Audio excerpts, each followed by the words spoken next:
वहाबियों ने कहा सुन्नी काफिर, सुन्नियों ने कहा वहाबी काफिर, देवबंदियों ने कहा बरेलवी काफिर, बरेलवियों ने कहा देवबंदी काफिर, सिया ने कहा सुन्नी काफिर, सुन्नियों ने कहा सिया काफिर। तो फिर जन्नत में कौन जाएगा? अरे कुछ तो ख्याल करो हमारे प्यारे नबी की मेहनत का। अरे वो तो गैरों को भी अपना बनाने आए थे और यहाँ तुम अपने होके भी गैर होते जा रहे हो।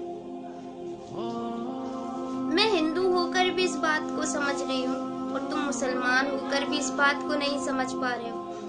जन्नत में केवल वही जाएगा जो नेकी की राह पे चलेगा, ईमान को साथ लेकर चलेगा, जो गैरों को भी अपना समझकर चलेगा। हजरत अली फरमाते हैं कि एक इंसान अगर अपनी जुबान को लगाम दे तो यकीन मानो सैकड़ों मसले पैदा होने से पहले ही खत्म हो जाएंगे। हजरत अली फरमाते हैं कि अपनी ख्वाहिशों को तुम बेलगाम मत छोड़ो, क्योंकि अगर ये बागी हो जाएं तो हलाल, हराम, जायज और नाजायज कुछ भी नहीं देखती। आप हजरत मोहम्मद सल्लल्लाहु अलैहि वसल्लम फरमाते हैं कि ला हौला बला कुव्वता इल्ला बिल्लाह 99 बीमारियों की दवा है, जिसकी सबसे छोटी बीमारी परेशानी।